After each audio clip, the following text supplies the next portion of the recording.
নমস্কার বন্ধুরা, মিষ্টু অ্যান্ড মধুমিতাস কিচেনে তোমাদের সবাইকে স্বাগত। আজ আমি করে দেখাবো ডমিনো স্টাইলে চিজ গার্লিক ব্রেড আর চিজি ডিপ। কেমন করে বানাবো পুরোটা ভিডিওতে থেকো।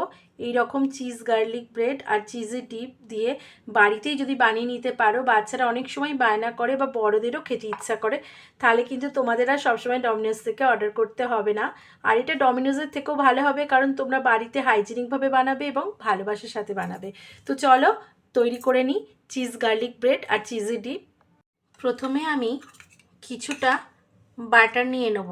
বাটারটা কিন্তু রুম টেম্পারেচারের হওয়া চাই। এর মধ্যে আমি 1 স্পুনের মতো চিলি ফ্লেক্স নিয়ে নেব। 1 টেবিল স্পুন থেতো করা গোলমরিচ গুঁড়ো নিয়ে নেব। 1 স্পুন, বড় স্পুনের 1 স্পুন মিক্স হার্ব বা অরিগানো নিয়ে নেব। এটা কিন্তু অপশনাল, যার থাকবে না বাদ দেবেন। এরপর রসুন গ্রেট করা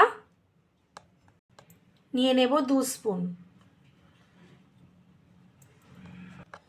ধনেপাতা কুচি নিয়ে নেব 2 টেবিল স্পুনের মতো। এবার খুব ভালো করে এটাকে মিশিয়ে নেব।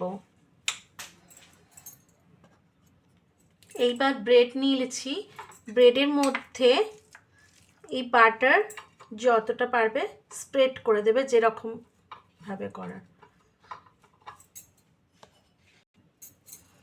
দেখো আমি ব্রেডটায় স্প্রেড করে দিয়েছি।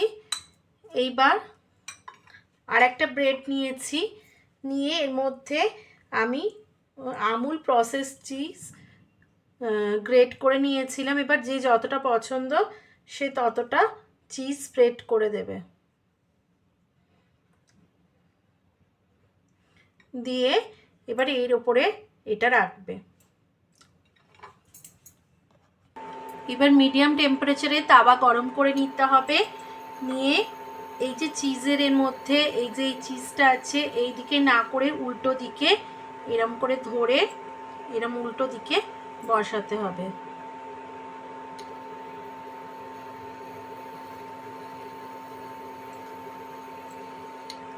যে দিকটায় লাগানো আছে।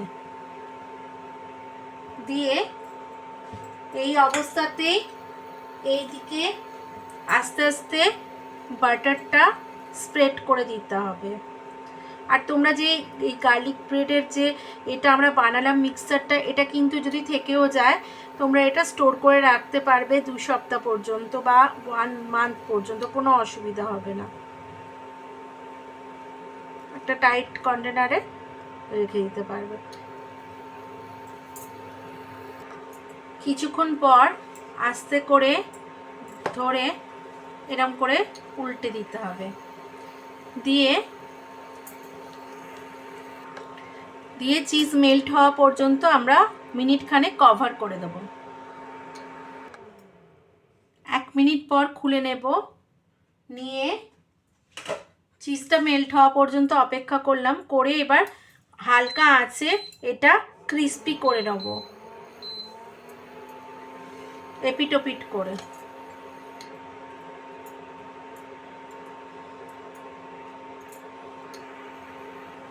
তো এপিট ওপিট করে ক্রিস্পি করে নিয়ে তৈরি হয়ে গেল আমাদের চিজ গার্লিক ব্রেড। এইবার আমি বানিয়ে দেখাবো চিজি ডিপ।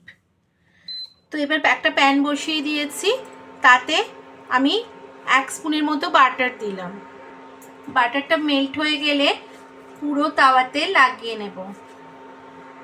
এবার আমি 1/4 কাপ দুধ দিয়ে দেব। এর মধ্যে 1 টেবিল স্পুন মিল্ক পাউডার দিয়ে দেব, যে কোনো ব্র্যান্ডের। দিয়ে আস্তে করে মিশিয়ে দেব। ঠিক এই সময় এরম প্রসেস চিজ 2টো দিয়ে দেব। আর মেল্ট হওয়া পর্যন্ত রান্না করব, মানে চিজগুলো যতক্ষণ মেল্ট হবে। তোমরা এর বদলে স্প্রেডেড চিজও দিতে পারো, আমার কাছে অ্যাভেলেবেল ছিল না, তাই আমি এই আমুলের কিউব চিজ ইউজ করেছি। তো তৈরি হয়ে গেল আমাদের চিজি ডিপ।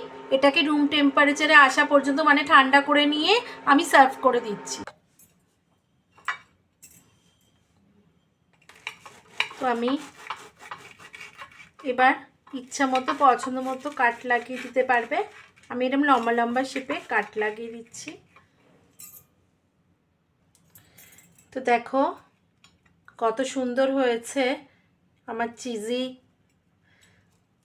ব্রেডটা, দেখো, এবং ক্রাঞ্চিও হয়েছে।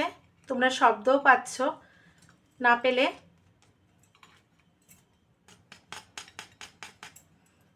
নিশ্চয়ই শুনতে পেয়েছো। আমি এবার এটা চিজি ডিপ দিয়ে সার্ভ করে দিলাম। তো বন্ধুরা, কেমন লাগলো রেসিপিটা? যদি ভালো লাগে অতি অবশ্যই লাইক, শেয়ার আর কমেন্ট করো। আর নতুন বন্ধু হলে চ্যানেলটা সাবস্ক্রাইব করে নেওয়ার অনুরোধ রইল। এখনকার মতো টাটা, তোমরা ভালো থেকো, সুস্থ থেকো। আবার হাজির হয়ে যাবো নতুন কোনো রেসিপি নিয়ে।